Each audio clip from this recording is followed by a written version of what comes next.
Okay, we're live. Let me just quickly tweet it out and I'll start the intro.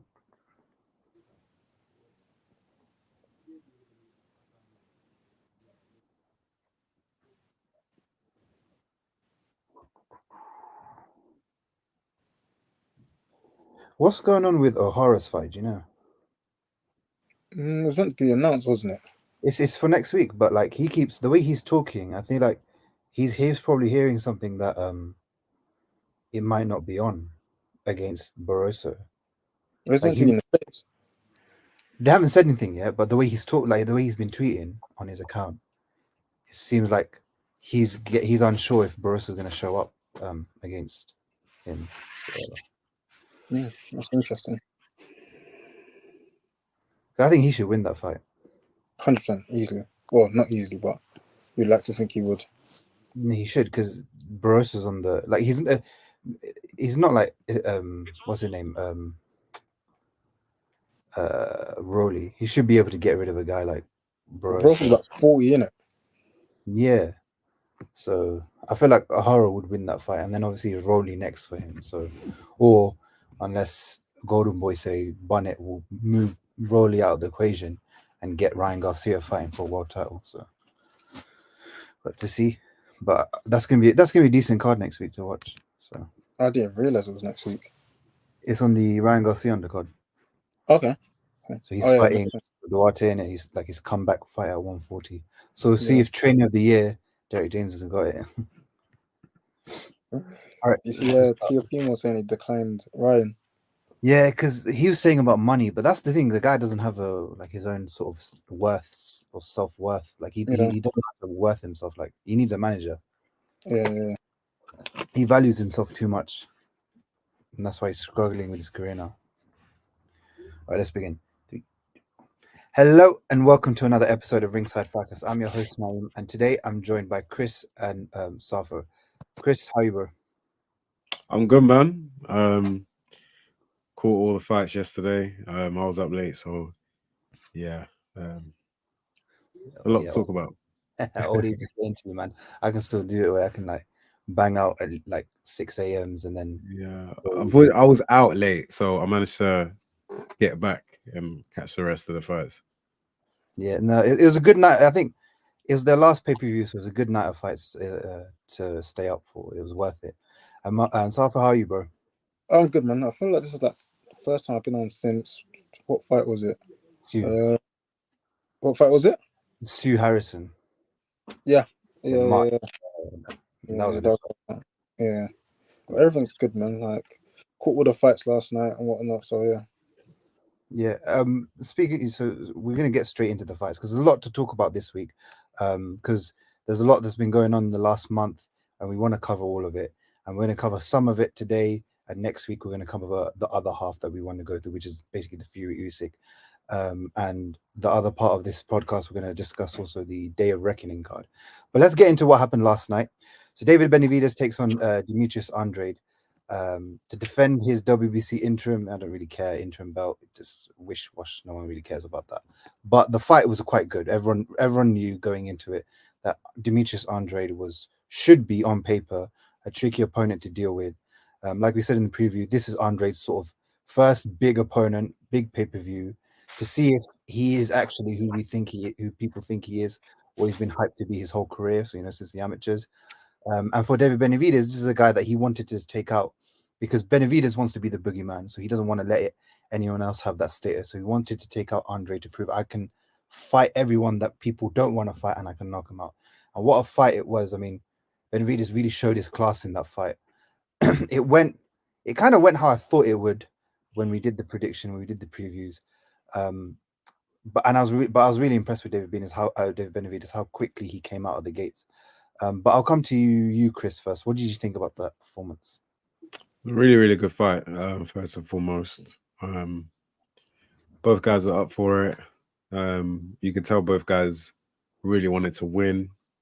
I think all in all, it was a great performance from Benavidez. I feel like Andrade is a bit difficult in the fact that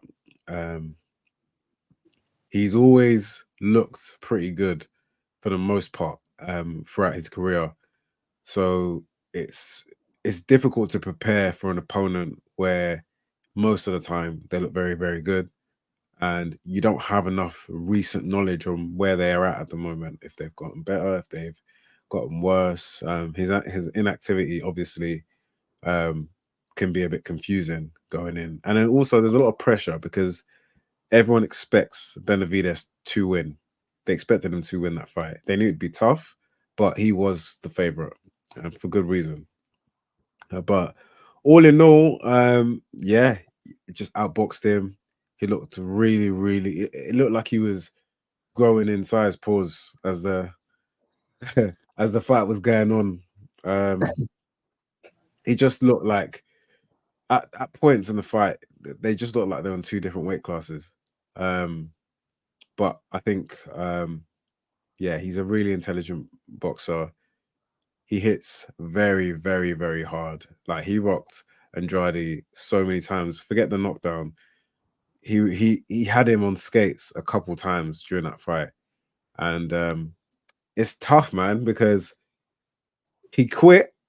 He definitely quit, in my opinion. But it doesn't feel the same as the Dubois quit. It really does not. I feel like this guy's Dubois agenda, man. yeah. Every time. I have to get onto Dubois any opportunity. But we're gonna talk about him in the next part of the podcast. We'll get on to him. We'll get on to him. But yeah, I think all in all, David Benavidez, it's got to be Canelo. I don't mind seeing the rumored Bivol fight. That would be entertaining too.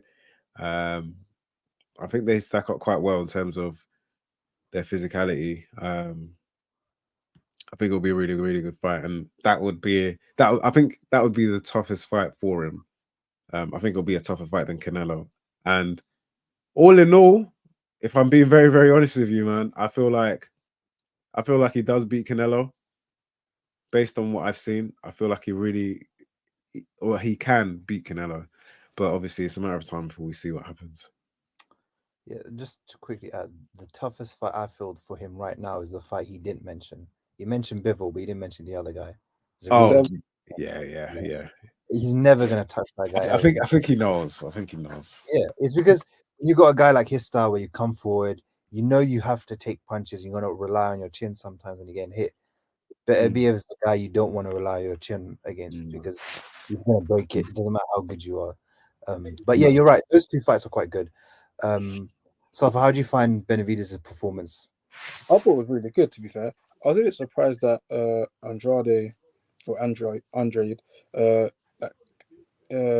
of like just had to plant his feet and sort of like go like blow for blow. Like I thought, like, because he is quite tricky to deal with, and I thought he would have tried to use his feet a bit more, similar to like how Caleb Plant sort of went about the first 6 rounds. But Bubu just decided to sort of hold his feet and go like blow for blow with him, and I was a bit surprised because he's not really necessarily known as a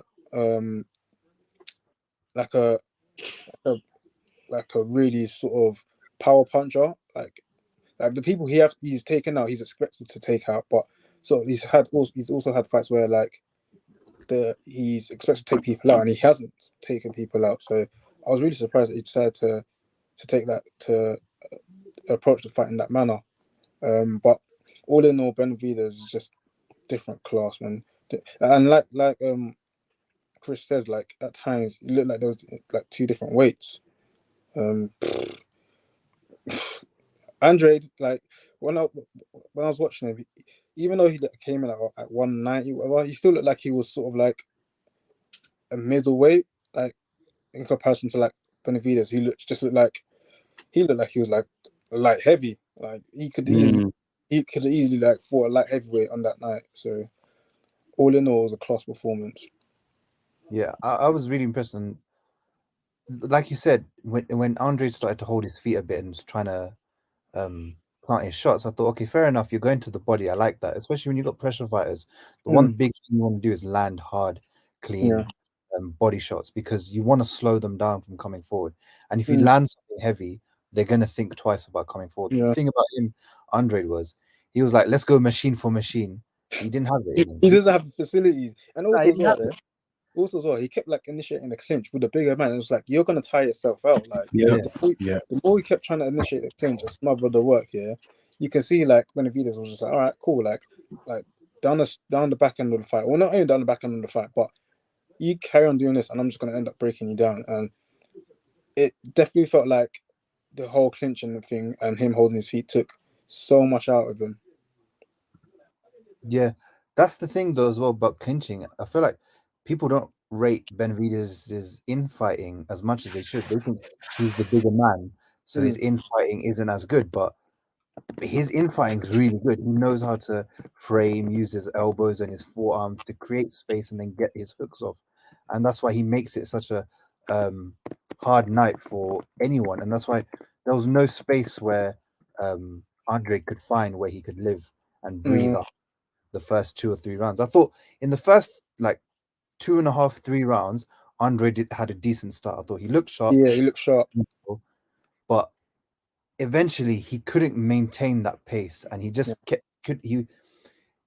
it's that thing where I've always seen in his fights where he's fought at a level that he knows is lower than him, so he starts off well and then he starts to drift in those fights because he knows those guys aren't on his level, and regardless, even if he drifts, they won't be able to win.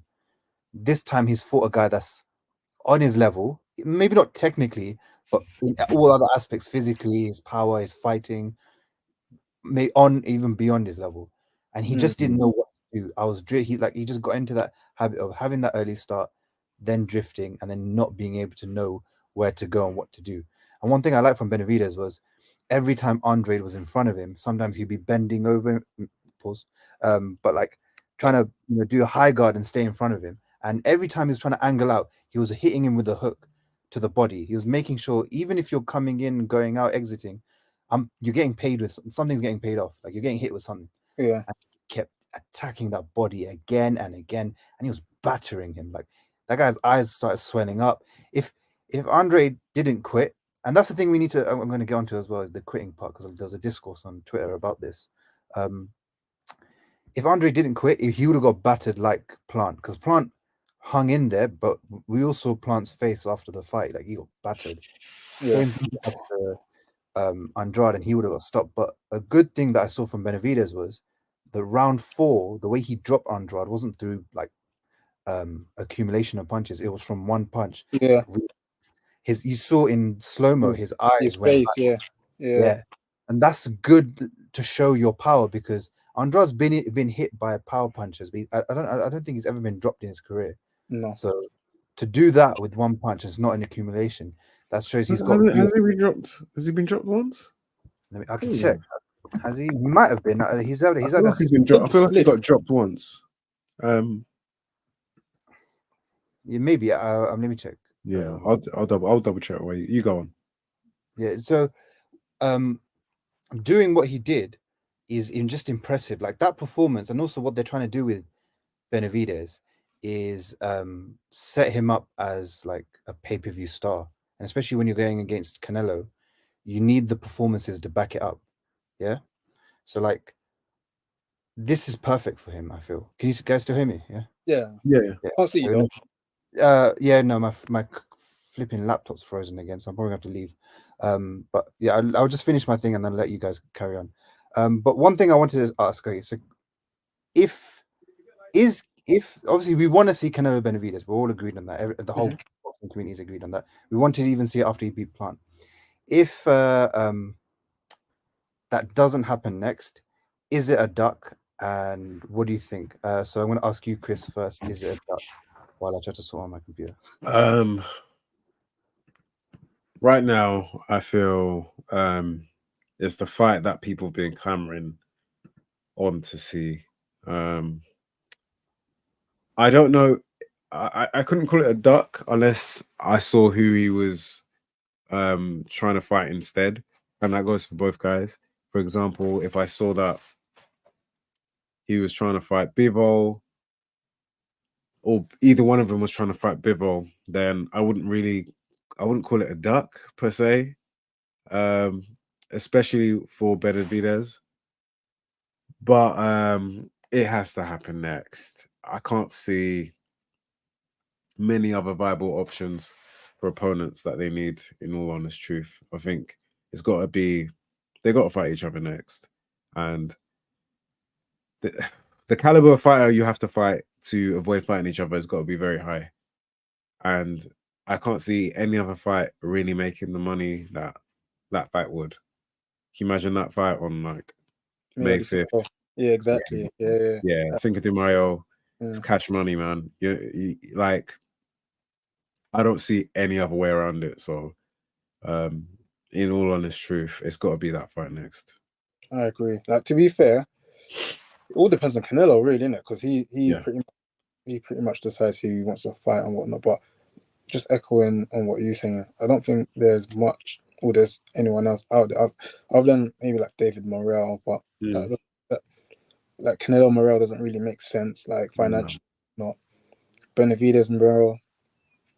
I mean, it can run, but it's not what people want to see. Like everyone, like especially on the back of what he done to Boo Boo and what he done to Caleb Plant. I think naturally it's the only fight, like especially when you think about like sort of like how Canelo dealt with Plant as well, and there's always going to be a comparison about like who dealt with who better and whatnot. So naturally it's the only fight to make, really. And like you said, like Mayweather Cinco, like that would break pay-per-view. Well, I don't know if it would break pay-per-view records, but that would be very, very high in sort of pay-per-view sales.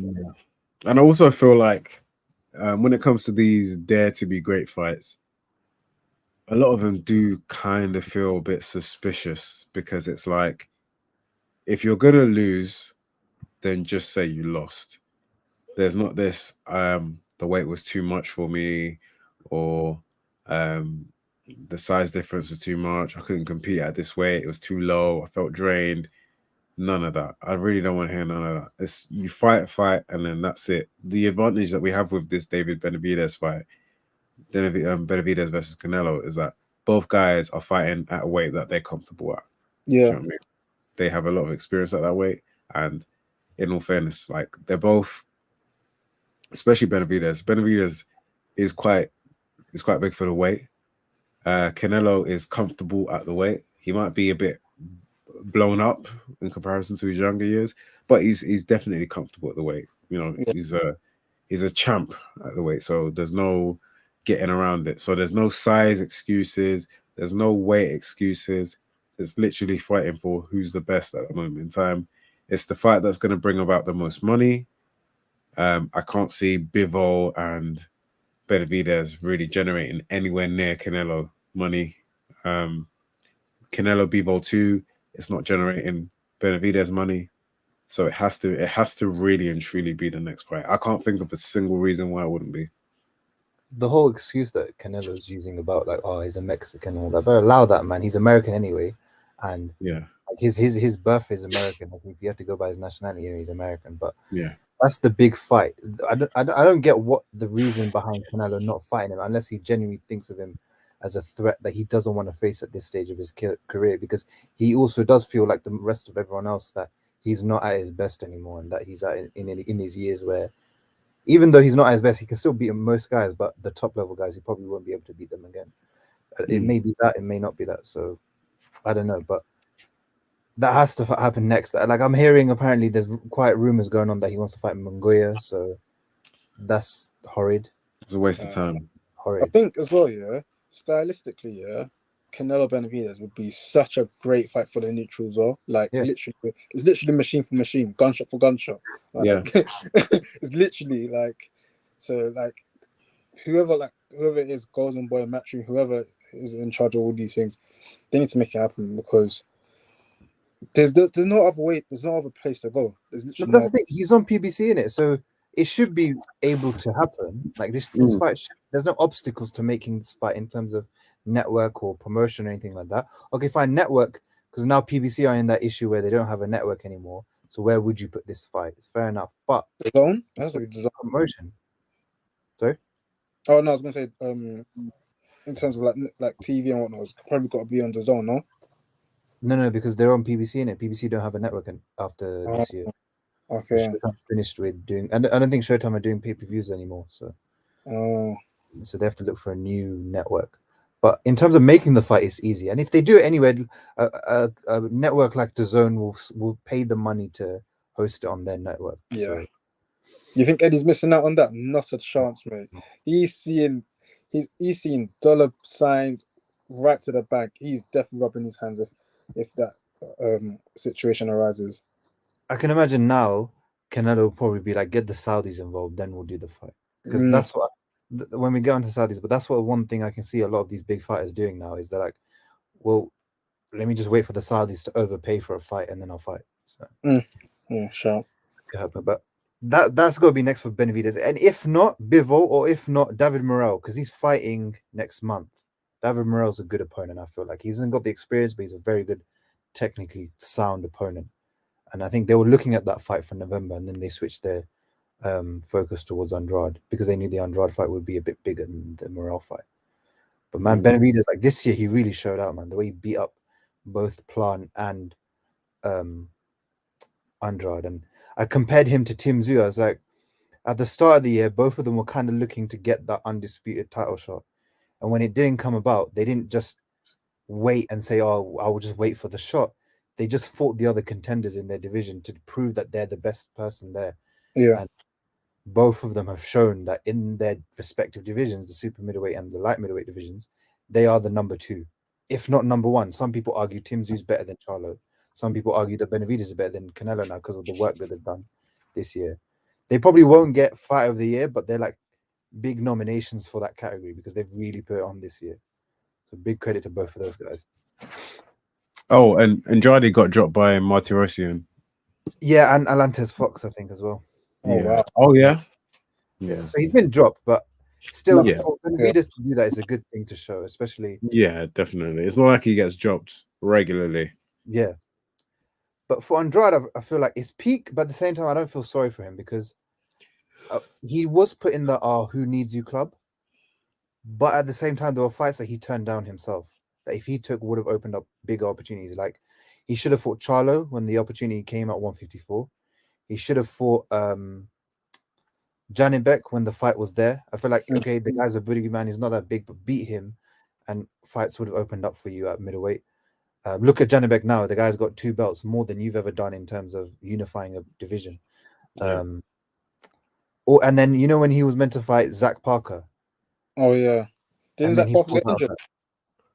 I think so. And then he pulled out and Zach Parker ended up fighting Ryder. Ryder won, and look where Ryder went.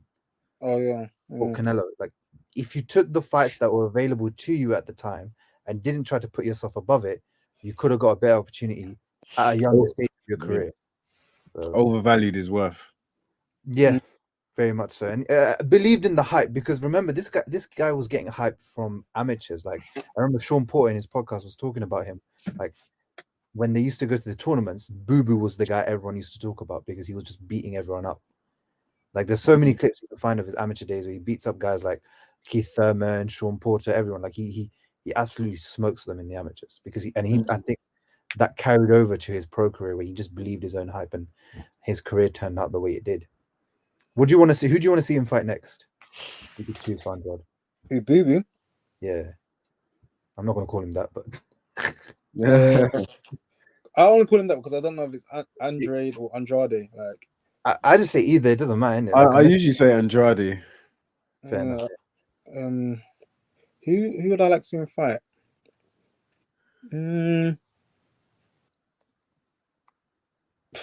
That's a tough one because it's gonna stink anyway. The fight's not like a hypothetical fight with Andrade isn't one that I would want to see anyway. Maybe one of the Charlos. I was gonna say Charles, but I want to see Charlo Plant. I'd say one of those two if they don't fight each other. Yeah, Charlo, Plant or Charlo. Yeah, that would be a good fight for him. I feel. Or David Morrell if he wins next week. No, next month. Fight him. But that again, Morrell's a guy that's really skilled, can punch, similar to Andrade, but they don't sell. So we'll have to see about how that works. Because also he's now in that pay-per-view sense. Does he now, like he's doing his whole career, does he overvalue himself and think, no, I just want the big fights now, even though he lost? And the way he was talking about, just one thing I want to add, last thing, the way he was talking about in one of the reaction interviews, like they asked him, was there anything tough about Benavidez that you didn't expect. And he's like, yeah, no, this is weight class. I came up 3 weight classes, daring to be great. I hate when fighters do that. Like we as the fans can say if you try to be great, you can't put that label on yourself, especially if you gave up in Yeah. that. And then you can't say, oh, it's his weight class, because brother, you came in at 190 on the day, so it's not like you were severely undersized or something like that, or you were forced to come up. You fought at super middleweight in January. You came to super middleweight for one reason only, Canelo, and you knew Benavidez was the way to get there. So you can't really complain about the weight class. But look, it was a good night. Did you guys catch the Matthias fight? Yeah. Oh, he's a monster. That guy is a monster. He's a beast. He's honestly a beast. Like the first couple of rounds, I was just like, he's starting off quite slow and whatnot. But then it's like once he found his rhythm, his groove, started cutting off the ring and started delivering them blows. It was going to be a very, very long night for the other fella. I can't even pronounce his name. Ergashev? Ergashev, yeah. Ergashev, yeah. Like, Ergashev did all right initially, like, especially him being southpaw and whatnot. Like, Matthias kind of struggled to kind of like understand the range and whatnot. But once he I finally like locked it down, it was long. It was game over.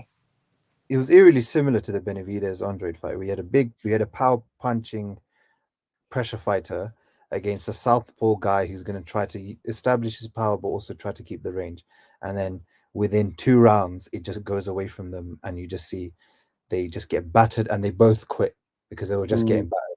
And the way I saw that fight, I was looking at Ergashev, I was thinking, you have to land something hard. Because Matthias can be hit, and he can be hit hard. But if you don't land something clean and hard to put him down, or to wobble him, he's just going to keep coming forward. He's going to keep finding his groove, and he's going to keep battering you. And that's why he just battered him completely. It was so fun to watch that, because I was just thinking, he beat the will out of him. He literally beat the will out of him.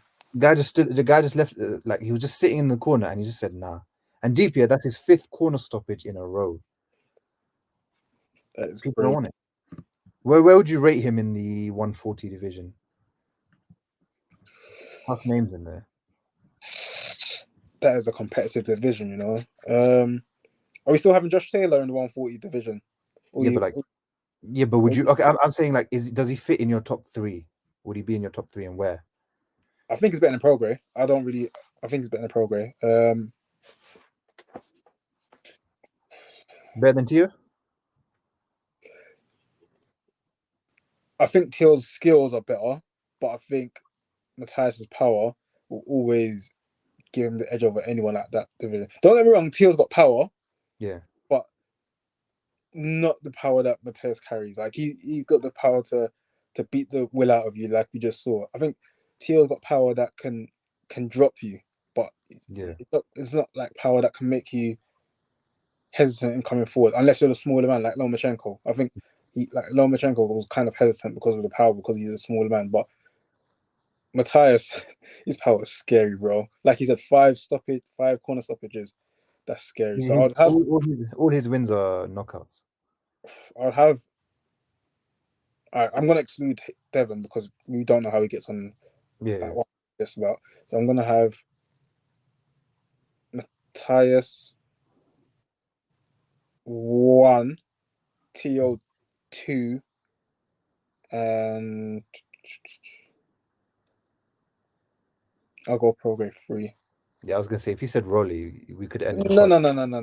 We'd ended the pod right there. Chris, what do you think? Did you agree with that? Yeah, I agree, to be honest. Wait, who did you have one? Matthias one. Yeah. I think his power just gives him the edge. Power is like a real. It's an equalizer, bro. Equalizer. Yeah, it's an equalizer. It stands up. It stands up to so much. You can be deficient in so many attributes. If you've got enough power, as we've seen in loads of examples, if you've got enough power, you can really, really offset your other weaker attributes. Yeah. I actually like Prograis, you know. I do like Prograis. What Giovante called him. What do you call him? A flat-footed bastard. Hey, yeah, I do like Prograis. Is he another one that started boxing late? Yeah. Yeah. He started boxing late. Yeah, it makes a bit of sense. His fight with Josh Taylor, that Taylor fight. Oh, I go back to rewatch that sometimes. I thought it was way closer than how people actually had it. It was But, decision. yeah, but a lot of people were just saying like Taylor won. Oh won. yeah. To be fair, that was a great. I didn't see that. I It was definitely very close. understood the split decision. Yeah. It was very close. It could have gone either way in terms of rounds. Yeah. I actually thought he won, but I thought it was just my bias because I liked the way he fought. He was a bit more. It was pushing the intensity a bit more. I remember Lil Wayne was backing him as well.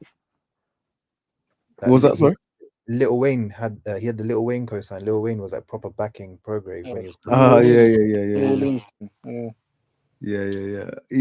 I'm still laughing at that when he got onto Devin Haney. Name 5 niggas you knocked out. I watched that so many times, and Haney's face kills me because it says a lot, man. It says a lot about Haney's power.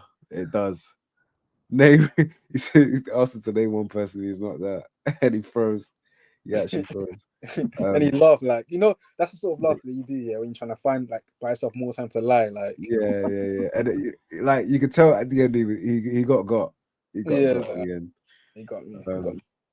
But yeah, to be honest, I hear Mark. I do hear Mark. I think he's got better bit of inevitability about him, where you just know whoever you put him, he's gonna hit you with something. And when he does hit you with something, yeah, it's just gonna scramble your brain. Yeah. There's something about power punches, man. It's really alluring, and they get a lot of. It's easy to go on a following because it's just exciting. Yeah. And then you impose fear. Like, can you imagine anyone who goes in against Benavidez? They're just going to be thinking, this guy could potentially knock me out. Not just knock me out. He could kill me. Yeah, he could end my career pretty much. And that's every single person. And the next person and the next person, it must just get scarier. To motivate yourself to fight someone like him takes a lot of guts. I don't know how Yard did it. I don't know how he went in. I don't know. Yeah. And the shots he took were tough as well. Yeah. Like you don't know how it affected him until he gets into a hard fight. So yeah. And then we'll just end it off with the last one. This idiot. He's an idiot in my books. I'm sorry. I don't care. He's an idiot in my books. I don't care if people want to do the sympathy thing. Cool, do your things. To me, the guy's an idiot. Jamal Charlo. He fights a welterweight at a catchweight. So he cut and he still keeps his WBC middleweight belt despite it not being on the line and the catch weight being at 163. They set the catch weight at 163.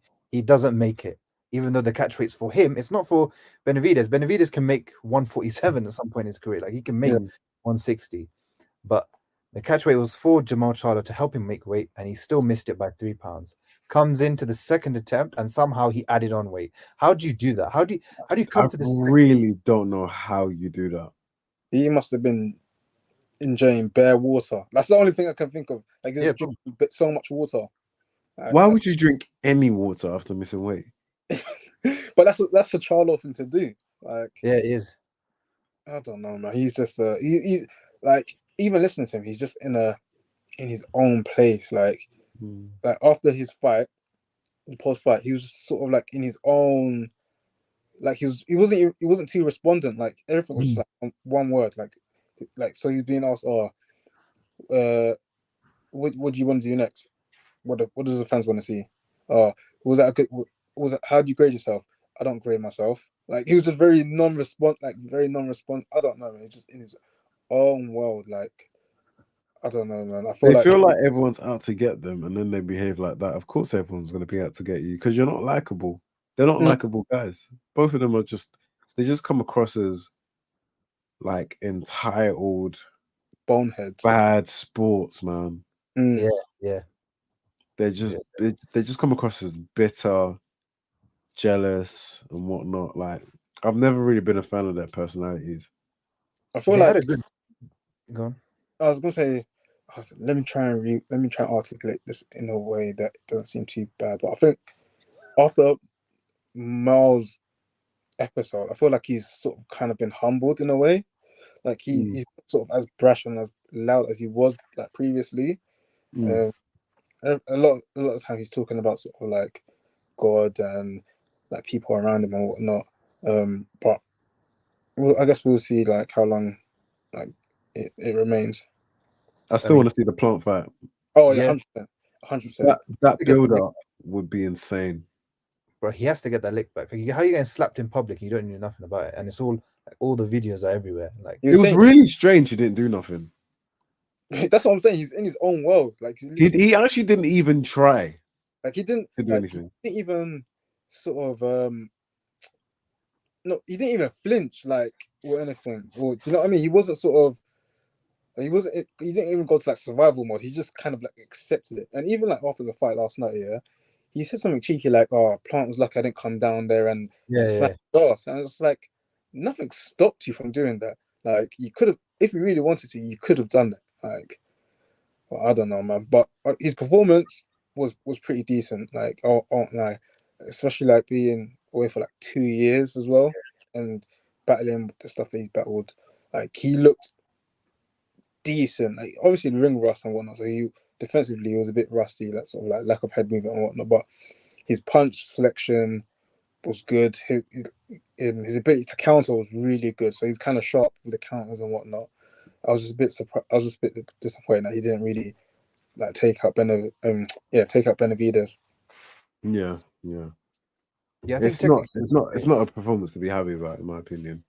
Yeah. Because remember, Benavidez is again a world coming up, and his last 3 fights he lost to Garcia. He drew to Francisco Torres, the guy that Shiraz got dropped against and then knocked him out. Yeah. So if you're fighting a guy, I said before the fight started, I said anything other than a beatdown leading to a stoppage is not a good look for Charlo. It doesn't matter how long he's been out for the ring for. The opponent they picked for him was for a reason. Yeah. But technically, I liked his jab. I like the way. Yeah, I think he showcased his skills. I think he showcased his skills are still there and whatnot. But I think the result of the fight wasn't great. Yeah, I think he's very beatable. I think Plant looking at that knows he can beat that version of Charlo if he turns up like that. So. Another fight, to be fair. Charlo but he was saying like he only had like I don't know how believable this is, but he said like he had a 3-week camp. I wouldn't be surprised. Huh? Yeah, he said he had a 3-week camp. So he said basically like he's always obviously like been in the gym, obviously like sort of like trying to do his thing. But in terms of like doing things like solely dedicated to the fight, he said it's only been like 3 weeks. Right. I mean that probably might make sense as to why. I mean, telling us like the fans just shows you how unprofessional you are and why you really shouldn't invest in your career. Honestly, he's just. Who would you like say if you had to pick up like another tune-up fight, who would you go for Charlo, like leading up to the Plant fight?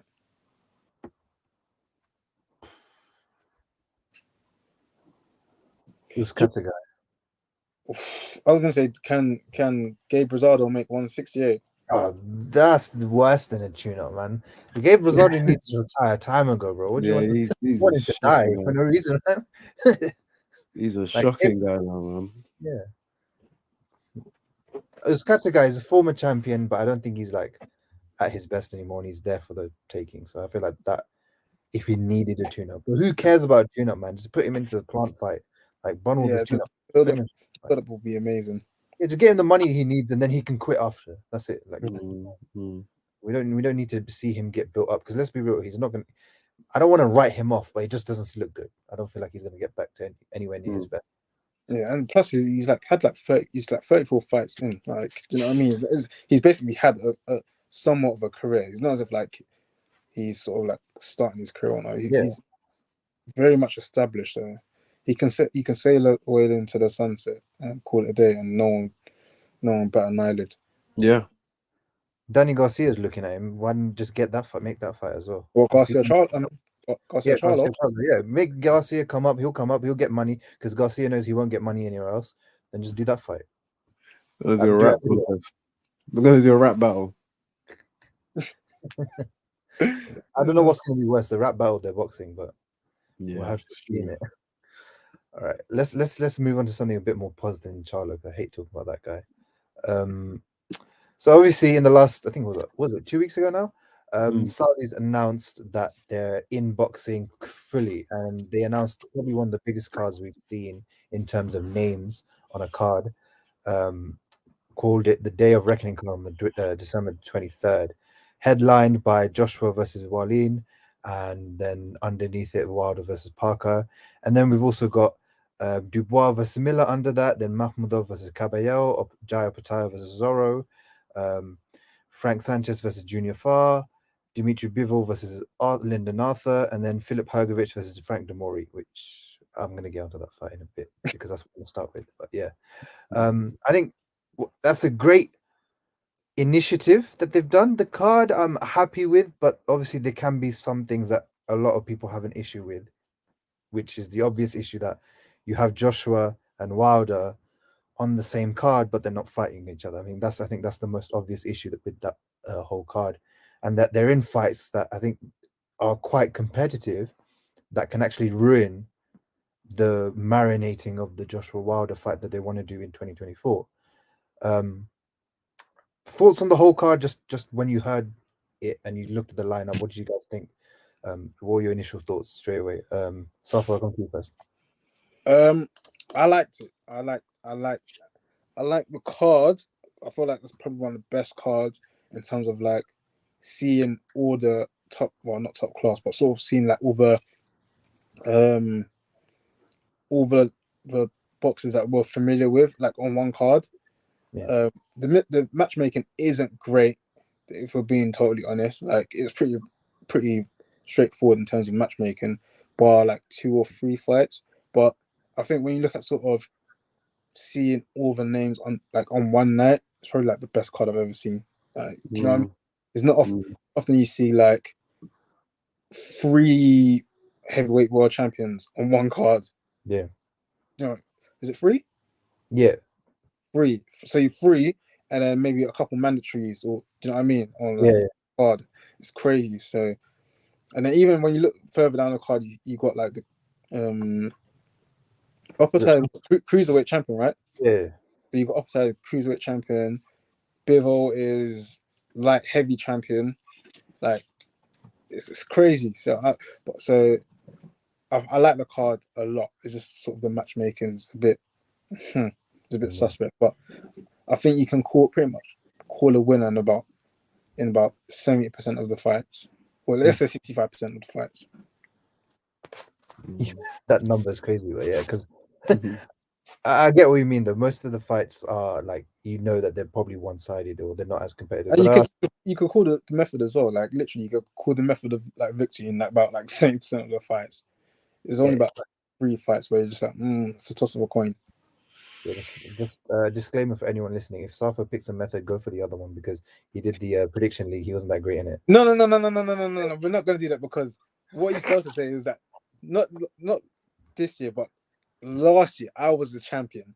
Yeah, like not on a Charles Martin thing. I was a legitimate champion. Yeah, so I give me my credit. Fair enough. Chris, what do you think about the whole card? Like your initial thoughts? Yeah, man, I'm looking forward to it.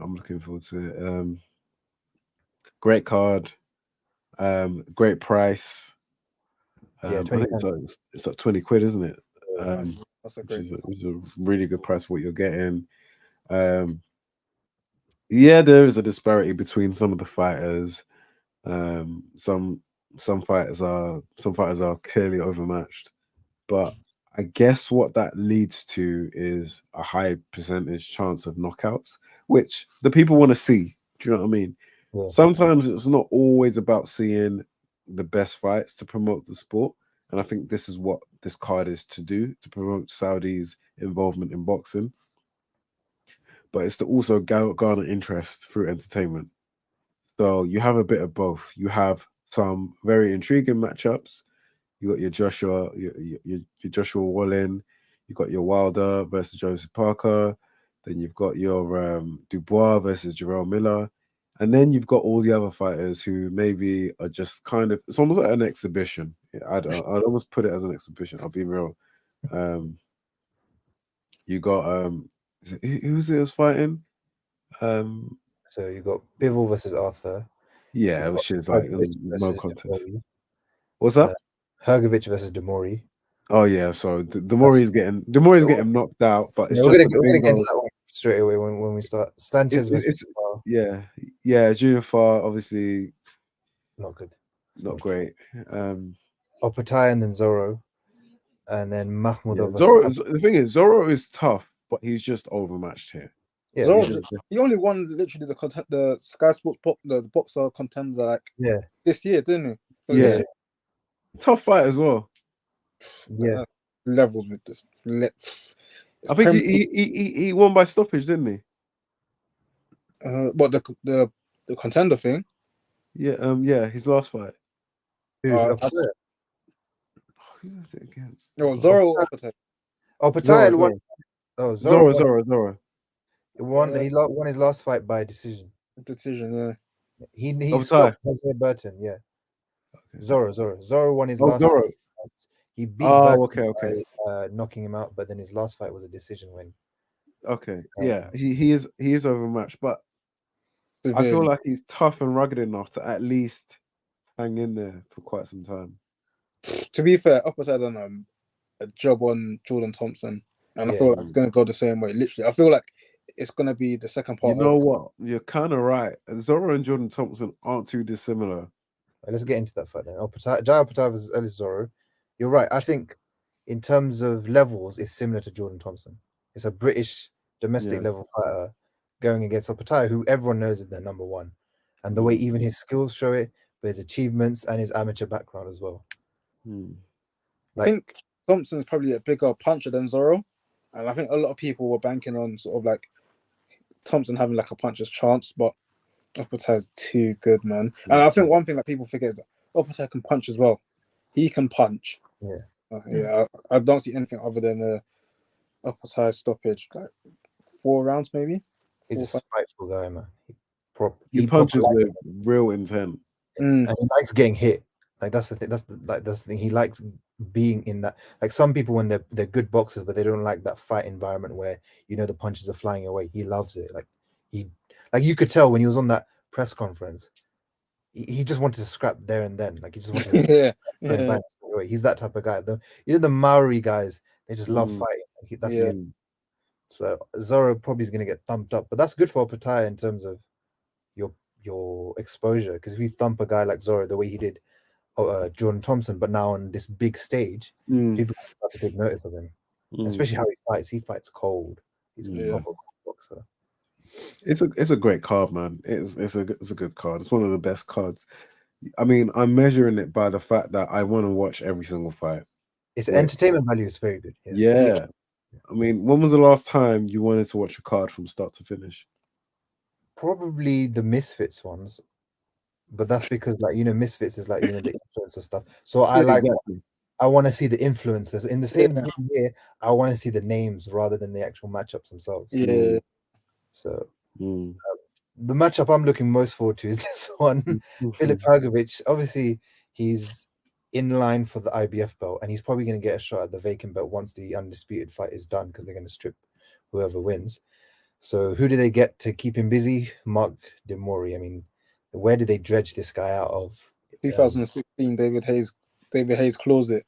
That's where they got from. Has there ever been a bigger mismatch than this?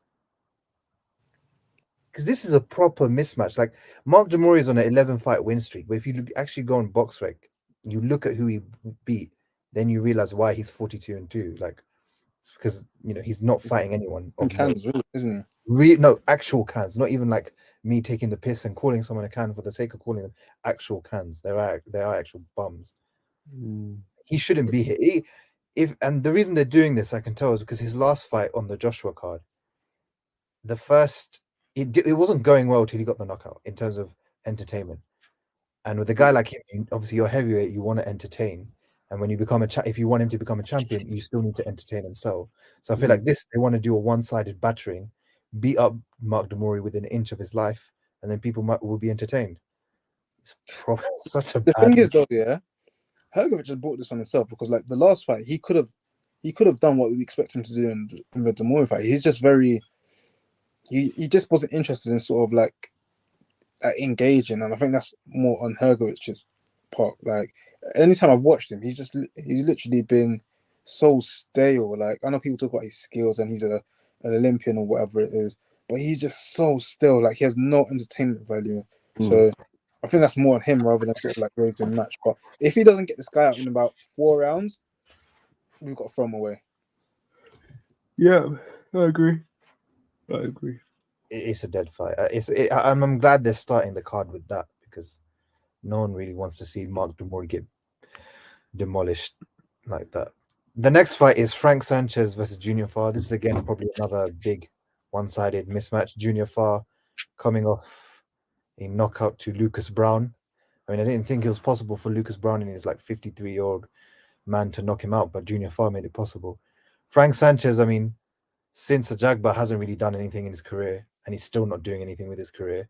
You could have swapped this around. You could have got good fights, in my opinion. You could have done Junior Farr versus Mark Demore, and then Frank Sanchez versus Filip Hrgović, and you would have got 10 times better fights through that than doing what they're doing now. So yeah, Frank, I don't know how would you navigate him so that he could get a big fight? I would put him in.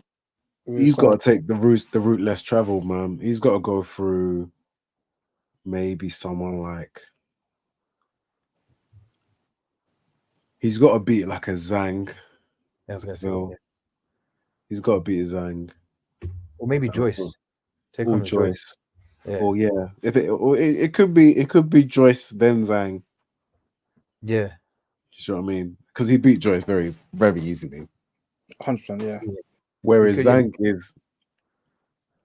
is more of a tricky fight because his power is undeniable, in my opinion. He's got real power. And he's a big lad. So it would be impressive to other heavyweights if he could pull that off in a decent fashion. And then from there, once you're on top, it really depends on what happens after Fury Usyk. It's really hard to judge where heavyweight boxing will be in the next couple of years because we just don't know what's going to happen. Yeah, we really don't. But I think we'll get a clear idea. We do need some heavyweights to step up. We really do. I feel like the quality of heavyweights after Usyk and Fury dropped so significantly. Yeah. It's like there's no real entertainment factor because outside of Fury and Usyk, and I try and look at fighters who would get the masses excited for a big heavyweight clash. You got AJ Joshua. Nice. Probably about it. Joshua fighting himself, yeah. AJ Joshua might as well. AJ Wilder, sorry, AJ Wilder, and then after that, that's it. Really. I mean, then you got the new crop in it, basically. Yeah, but the thing is, I feel like the new crop just haven't done enough. Yeah. And Hrgović, I don't think he's really done well on a media front because he's a talented fighter. He just hasn't really done enough to get the casuals excited about what he can bring. And he's boring. And he is boring. No, not just fighting, but just personality-wise. If there's nothing to invest in, you don't really care. I mean, he beat Zhang and nobody cares. Yeah, that's mad. Yeah, that is mad. No one cares. Everyone's bigging up Zhang. Everyone's praising Zhang, but nobody cares that Hrgović beat Zhang. Arguably. But even then, that type of fight. It was arguable, definitely. It's still good for his career, though. The fact that Zhang comprehensively knocked out Joyce twice, but with Hrgović, he really couldn't. Yeah. So,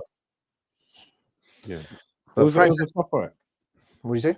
No, it was a tough competitive fight between him and Zhang and Hrgović. Sanchez needs to take a page out of Ajagba's book because Ajagba's much more right now in a better position than him because Ajagba took 3 fights this year against Stephen Shaw, Kosobutsky, and then Goodall, and he's won all 3. And like he's now in a better position where people are talking about him to fight guys like Jared Anderson or even bigger fights like, people are always discussing AJ as well. So he needs to take that approach of being more regular with your fighting and fighting guys that you know that no one else really wants to fight like that. So like you said, Zhang. tried to see push for that fight. But we'll see how this fight goes with Frank Sanchez. He's just got to deliver, I guess. Nothing much else you can do. Just have to deliver a big win. All right. The other heavyweight fight. I actually like this fight. I think the matchmaking for this fight was actually quite good. Arsenbek Makhmudov versus Ajit Kabaya. I think that's a really good fight because Kabaya's always been discussed for Fury and Joshua. Like he's always been a name that they always brought up because he's always been around the rankings. They always thought, well, he's a guy that we could use to knock out and beat. For Makhmudov, there's been a criticism that he hasn't since Takam, he hasn't fought anyone really that should test him. He's had 2 first-round knockouts, and now he's fighting Cabello. I think that's really good for his career. I think if he fights Cabello, he's not the most technically sound boxer, but Makhmudov can really punch. Like he's got, like that's why him and Beterbiev are from the same camp. Like they can punch, and if he lands on Cabello and knocks him out, it really does push him into that title picture. Like if he does a job on Cabello, we will start to talk about him with like the Hrgovic, the Sanchez's, for example, and he'll be up there in those top 10 rankings. Do you guys agree? Yeah. I think his last performance was kind of put everyone on notice as well. Like I think many people didn't really weren't really paying attention to him until what he did in his last fight. So if he goes out and delivers similar to that level, then he's definitely in the mix. Yeah. So that's a good fight. They matched that well. So I'll give them credit for that because both guys need each other to get that step up to the title picture. So fair enough. All right. So I'll try to go in order. I think this will probably be next. So Dimitri Bivol, obviously coming back after more than a year out of the ring to fight Lyndon Arthur. One thing I took away from that press conference, Lyndon was limping, and by the way he was talking, it didn't feel like you weren't like filled with much confidence that he even believed in himself to go and beat Dimitri Bivol. This is also probably a big one-sided bout, probably similar to Bivol versus Richards, I'll be honest. What do you not think about this bout? I think it's a nice payday for Arthur. I'll be honest with you. I think it's a great payday for Arthur and I think it's one of those fights where, like sort of when you're like overly matched, you expect to get like beaten up, but even like I don't think Bivol's a sort of fight that like puts a lot of pain on someone. Like he could decide to make this a 12-hour fight if he wanted to, if he really wanted to. Yeah. But I expect Bivol to stop him just because Arthur doesn't really have anything going for him other than like a good jab. Like he's not really like a power or anything. But I think it's a good payday, and he's not going to receive as much punishment as he would facing like another top tier light heavy. So I expect Bivol to have him out in there, have him out in 8, but nothing sort of like concussive or anything. And I think he'll be well compensated for it as well. Chris? Bivol versus Arthur. Mate, I don't rate Lyndon Arthur, man. I don't. I agree. To be fair, I'm just gonna be brutally honest. I feel like he's got skills. Definitely, he's quite a sound technical boxer, but I feel like he can't fight. I feel like it doesn't take much to break his will. I feel like he's quite fragile and can go down quite easily. Till this day, it baffles me. That first yard fight, it really, really baffles me. I don't know how that happened. But for me personally, he just really doesn't have what it takes to go to that next level. I think he's like fringe European, really and truly. I don't even know if I'd classify him as a full European level fighter. Whereas Bivol, when you're looking at Bivol, you're looking at the best of the best. Pound for pound. And even though Bivol isn't a power puncher, and that could actually give Arthur a bit of an advantage, he's not really the most, he doesn't sit on his shots like some of the others in the division. What it will do, I think what will happen is that it will get to a point where he's so frustrated in the fight and he doesn't know what to do, and his corner won't know what to do and how to deal with Bivol. I feel like Bivol is just way too intelligent for him. I feel like he's too quick. He's got enough power, which is the important thing here. I think Bivol has enough power to cause Arthur a lot of problems, and he hits clean and very often. And I just feel like Arthur just doesn't have the ability to take that kind of punishment, in my opinion. Yeah, I could see him. I could see him quitting in the corner. I saw in his last fight against that Suarez, because he's been on the Wasserman cards trying to rebuild his career. He got dropped, and it looked bad for him. He didn't look in great shape, not great shape. He didn't look good in that fight, and then he got the stoppage late on. But against like a guy like Brian Suarez, who's not really a name at light heavyweight, if that guy's giving you a lot of trouble, for Bivol, this is just going to be target practice, really. Yeah. And for Bivol, I think it seems like the move is the Saudis are going to hope that Beterbiev beats Callum Smith, which I think he should do. Like, I think it should be a competitive fight. But I think when we do the preview, I'll go into more. But for that fight, because that's in January, so that's next month now. But what it seems like is they want to set up Bivol versus Beterbiev in March, I think, or before Ramadan, because obviously the Riyadh season is going till before Ramadan. So it seems like that's the move that they're going to try to make.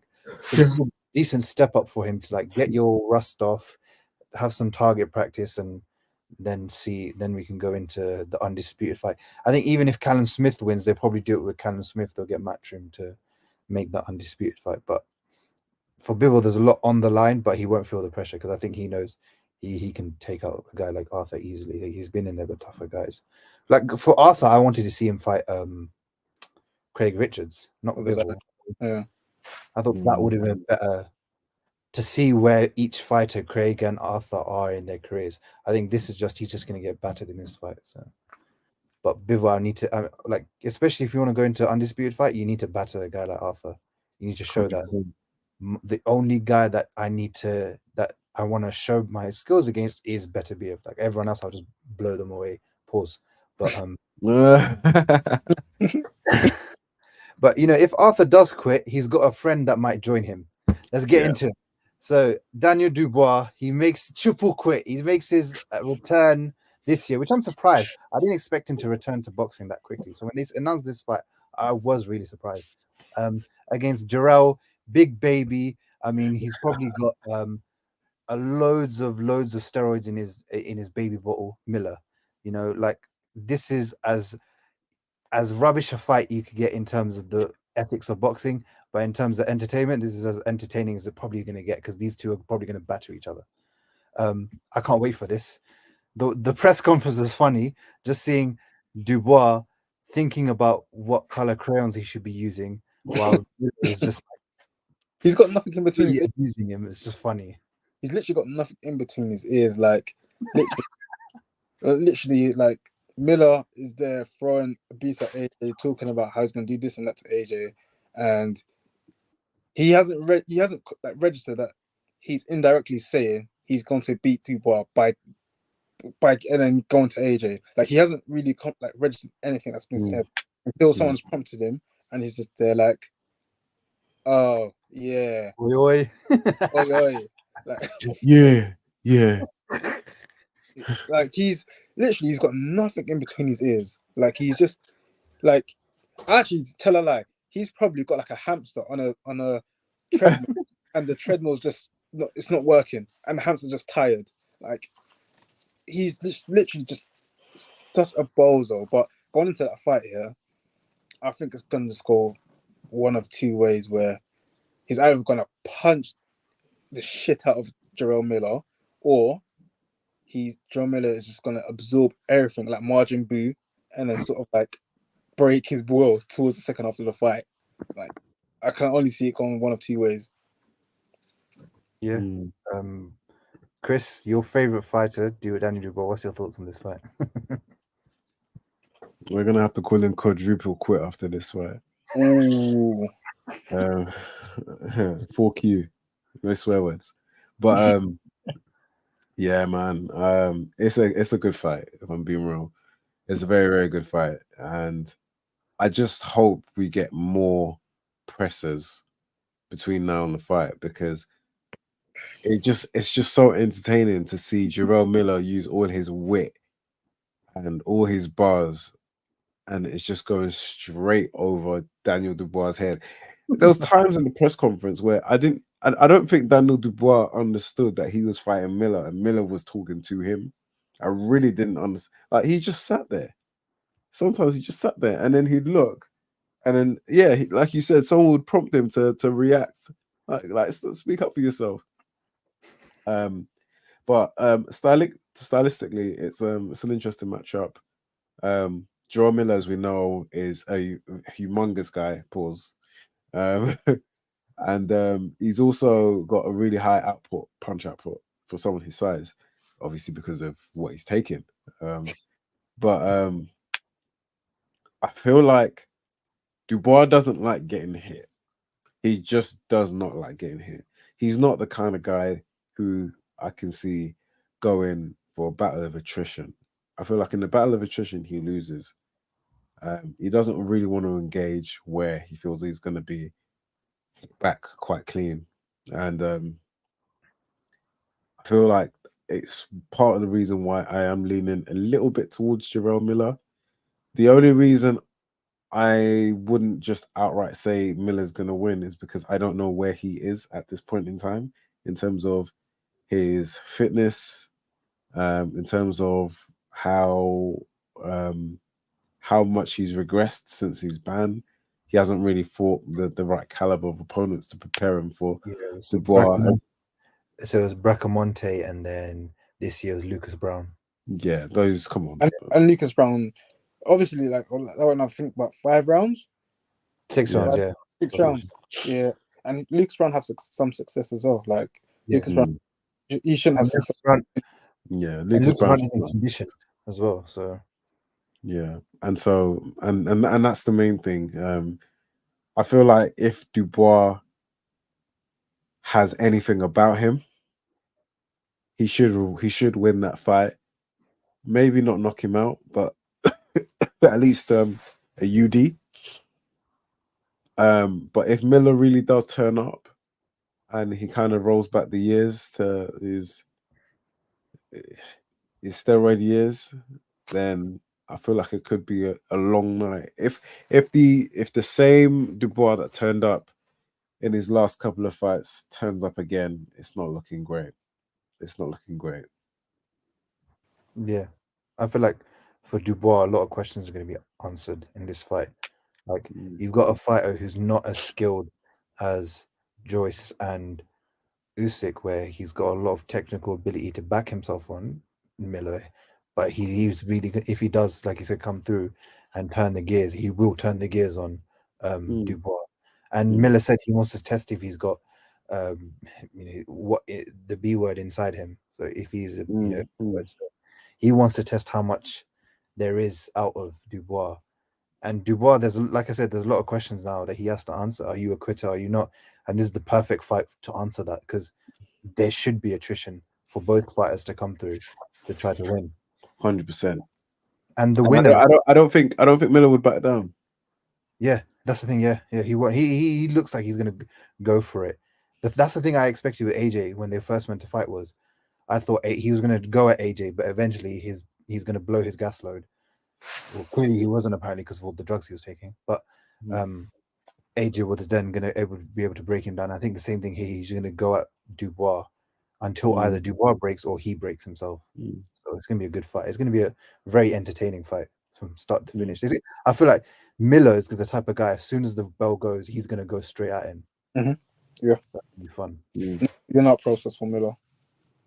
Just straight into it. Because like especially if you're a guy like Miller, you're wondering if this guy really has quit. Let me get in there straight away and make it hell for him. So it's gonna be a good night. That's gonna be a good fight. That's a good match. In terms of matchmaking, that's a very good, well matched fight. So I can't wait for that one. Then let's go into the do we call it co-main or undercard? Co-main. Even though co-main doesn't really, there's no such thing as a co-main, but this is the co-main. Deontay Wilder coming back after a year out from the sport to fight Joseph Parker, which I feel like is an underrated fight, because Joseph Parker, this is his 4th fight this year. Like he's already had 3 fights this year, 3 wins. He had a last performance against Simon Keane, which he really looked good in on the Fury and Ngannou fight. He really looked good in that fight, and he's been building himself back since the Joyce loss. And this is the perfect fight to give him. I feel if he wants to really show himself that he's back to a better level than he was before. But for Deontay Wilder, a year out of the ring, and in that year you only had 1 round when you fought Hellenius, and you're coming off that battering, that the 2 batterings that Fury gave you. There's loads of questions of where Wilder is in his career we don't know that will be answered in this fight. Safa, I saw you tweet a lot about this fight in terms of what you feel, so I want to get your thoughts on Wilder versus Parker. I think Parker does him. I honestly believe Parker does him. Like, I feel like when seeing boxing, when people sort of like are planning like their next moves, I think there's always a banana skin. So when people talk about like AJ Wilder and stuff like that, I feel like there's a massive banana peel right here, and I feel like Parker stylistically has the weapons to hurt Wilder. Like a lot of time when Wilder's fought like sort of like his opponents, he's fought like decent skilled fighters where they always sort of have him hurt, but they just don't quite get him out of there. And then obviously Wilder lands the right hand. But I feel like with Parker, like his distance control is really good. He's a really accurate puncher as well, and I think they're kind of similar, like in terms of like dimensions. I think Parker may be bigger than him. Wilder could pass as a cruiser, really and truly, but I feel like Parker's got good feet as well, so I feel like he's got the weapons to really get Wilder out of there. It's just a matter of how does Parker react to when he gets hit. Yeah, Chris, your thoughts on Wilder versus Parker? Great fight. I'm not as convinced as Mark is, but I really do think Parker could win. And the main reason I thought Parker could win is when I look at Deontay Wilder's fights in the past, he fights a lot of very big, static, or older guys who can't move as well. And Wilder has great power, undeniably so. But I feel like with someone who's slightly more agile, he would struggle to land those shots clean.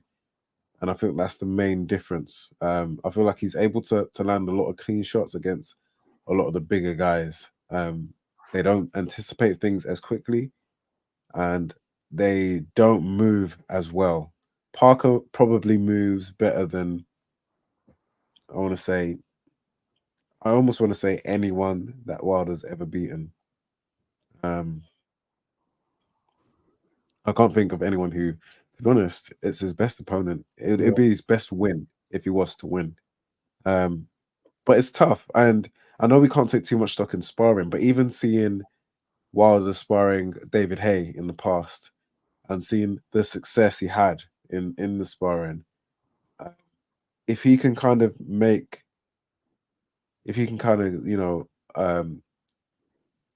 take some stock from that, make those similar kind of moves in the ring, moving great footwork, moving his head a lot, working him to the body, catching him, because I still till this day don't think Wilder's chin has really, really been tested.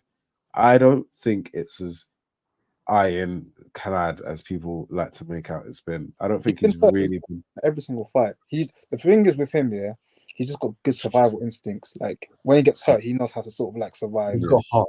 He's got heart. That's the thing with him. He does have heart. He's got great heart, and that's why it's part of the reason why he's where he is. He's got great heart.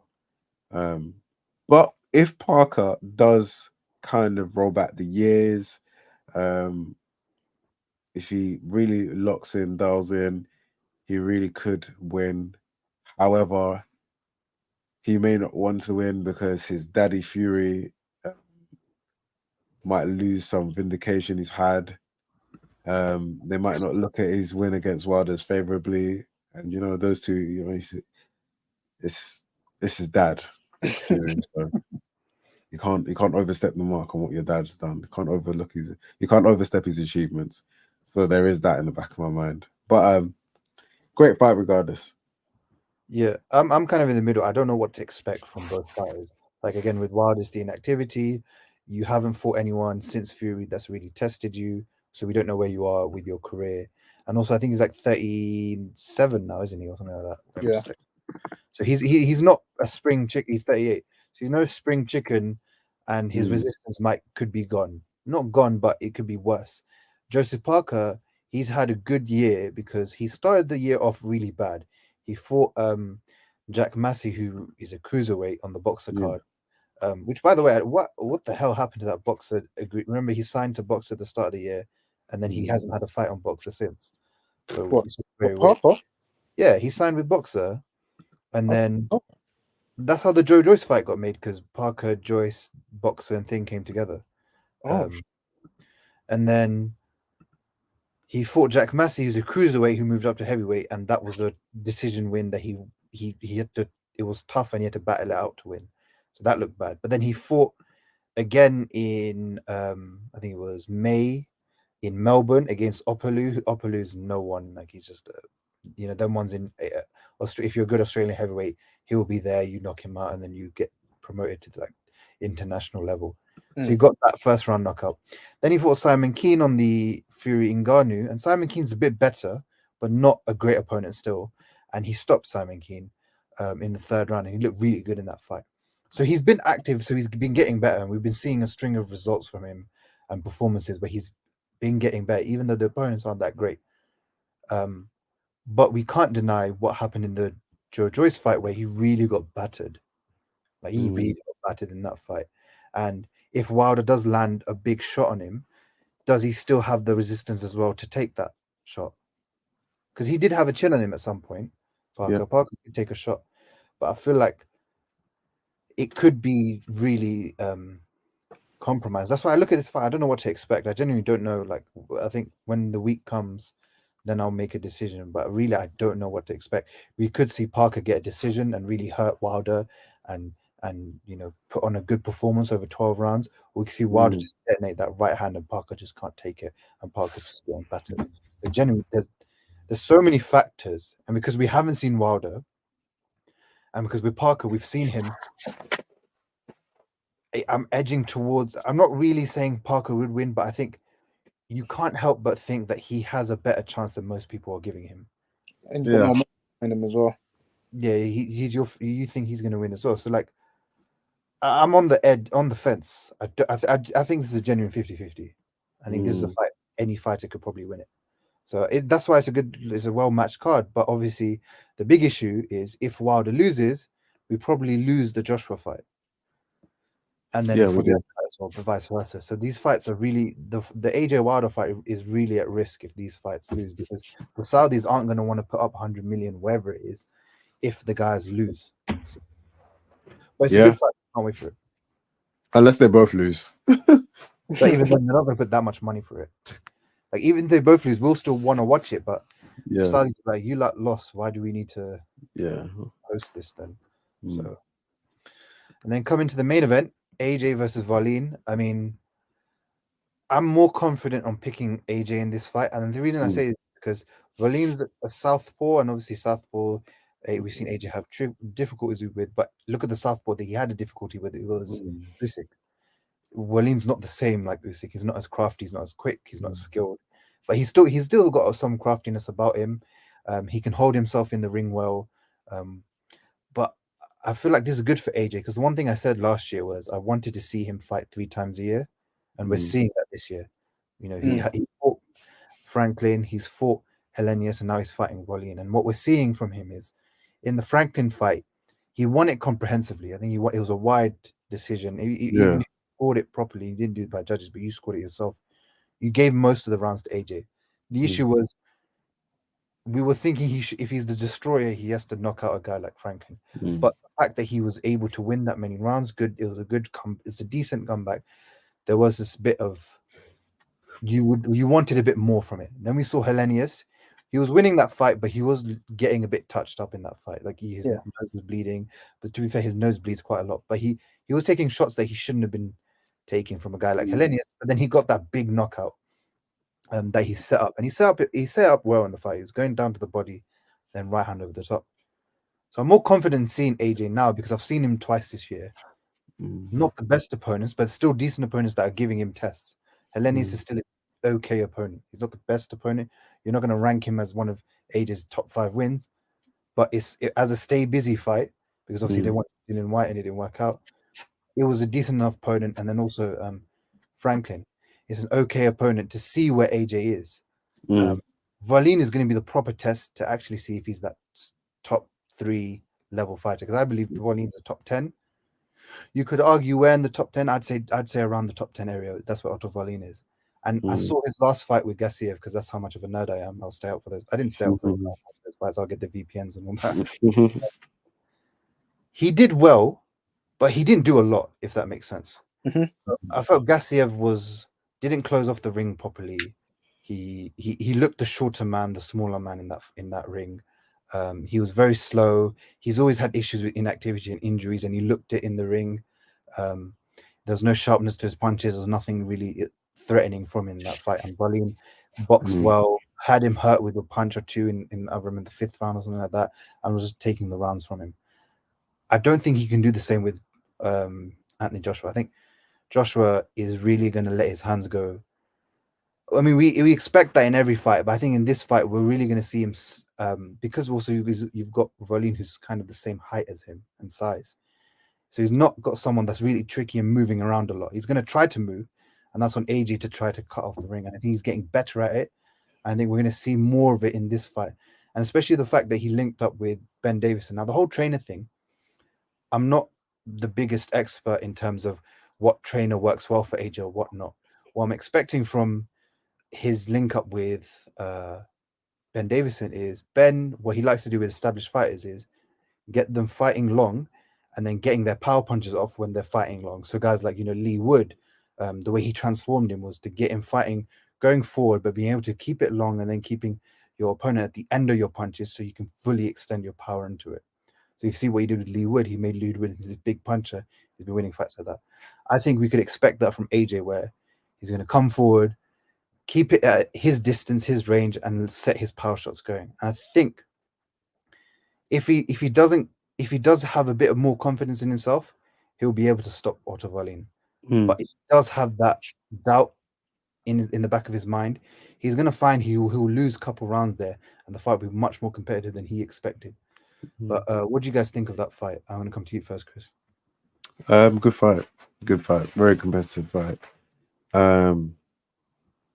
I feel like Joshua, as much as people like to slate Joshua for his performances against Usyk, I feel like he definitely had some success in the second fight.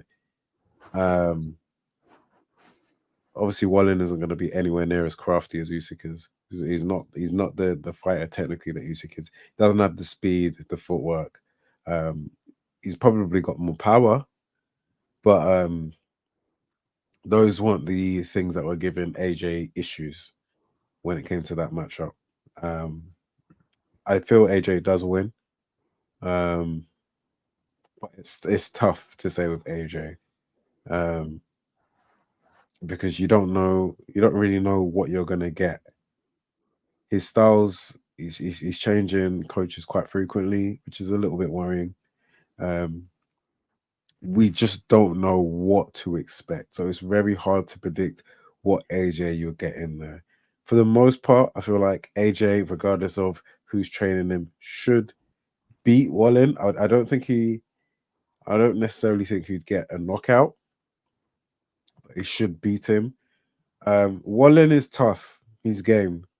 I feel like from AJ's perspective, it should be a priority to, when the opportunity does present itself, to get him out of there.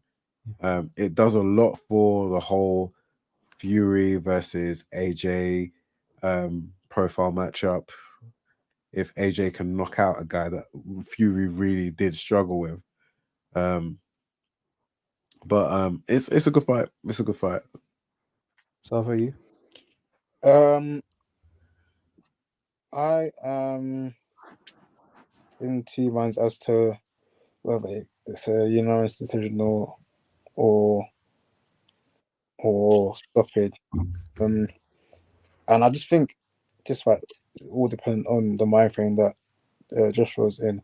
If he's sort of second guessing himself, then I reckon it becomes a 12-round decision. But if we see him as stoked as he was in the press conference and sort of as hungry as he was and aggressive, then I expect AJ to take him out. And that being said, the last time I saw AJ that aggressive was probably the Brazil fight, maybe, where he was really not taking any chat from Brazil. And I think if he like fights anywhere to that level, then he gets him out of there. But it's all very much dependent on what AJ turns up. If it's sort of like the one that's sort of conservative and trying to box and trying to gain people's respect by boxing and moving, then it's a comfortable, well, not comfortable, but it's a 12-round decision for him. But if it's sort of AJ of that fought Brazil and sort of Femi, like as we like to call the personalities, if you see Femi, then you should get him out of there. That's But I fair. don't see a Joshua win. Yeah, I feel like at the press conference, it was more like he's in a place where all around him, there's just people that's always talk shit about him. Like you had Def Sani, like I know he trolls online, but if he trolls online and someone shows him the same energy back, you can't really complain about it. Like the way he said, don't, I'm not taking questions from you. I'll take it from Eddie. Then you also had Deontay Wilder, who has a certain energy when he's talking to certain interviewers about him, but then face to face, he was all respectful. Then he also had Frank Warren, who's also, he slandered him bare, talked bare crap about him. Like there was bare people around him, Daniel Dubois, Miller. But I feel like in that moment, he didn't like being in that press conference because he knew all of these people didn't like him. And then obviously he didn't like the fact that Wallin was like, oh, he's had his peak, but now he's declining and all of that. Like, do you know what I mean? Like he's in that mode. And I like that. I think that's better from him because I feel like it's rather than trying to be everyone's buddy, go there and just knock everyone out. Not actually at the press conference, but like that should be your mentality. Just getting in there. I just want to beat the crap out of you. I don't care about your respect. I don't care about you. I don't care about the fan. I just want to beat you up. And if he's on that mentality, I think that's better for him going forward. So I liked what I saw from the press conference mentally in terms of like going straight up to Wallin and be like, promise me I'm gonna F you up December 3rd, like, and then don't shake my hand after when you're talking all this crap. So like I think that's better for him because we'll see a guy that will come up and try to fight more. So I think hopefully we can expect a better, more entertaining version of AJ come December 23rd. Kitchen King saying, big up, what up, people? Big up, Kitchen King. What's up with you, bro? All right. Anything else we need to cover? We've covered all bases today. Yeah. I think that's all right for now. Yeah. We'll get into Fury Usyk. I'll try to sort it out soon because I want to get Oscar, the big Fury fan, on, obviously, and Adam, the big Usyk fan, on because then it makes sense that we can pit them against each other and see how they feel as well. And then obviously in the build up to the fight, I think what we'll do is we'll do a preview of the fight and we'll try to do a special preview, but we'll sort that out for the fight. And we'll also group in the Inoue fight because that's a sick week. You got on Saturday, you got the Day of Reckoning card, December 23rd, and then 3 days later on Boxing Day, you've got Inoue fighting for double undisputed. So we'll put that. So watch out for that because we're going to do that preview together. I might do a watch along for the Inoue one because it'll be on lunchtime, but I'll have to see. But yeah, so watch out for next week because we'll discuss the Garcia fights, like what happened with Ryan Garcia. Of course, he's coming back next week on Saturday, so we'll discuss how that fight goes. Also, O'Hara Davis, having his, I think it's his first world title shot. You can kind of classify as his world title, his interim belt, but them ones vacant, whatever. I forgot what it was, but discuss that, and then also. Next week, we'll be discussing the preview for Prograis Haney, which I think is one of the most underrated fights of that month. Promotion's been real, like Chris said. The promotion's been sick. It's been fun to watch. So watch out for that. So if you're watching on YouTube, click subscribe, like, comment. If you're listening on Spotify or Apple Podcasts, please give us 5 stars. And please keep tuning in. Follow us on Twitter, Ringside Fracas, or Instagram, and we'll keep putting updates on when the next show is. But it's usually Sundays at 7, so we'll see you next Sunday. See you then. Peace.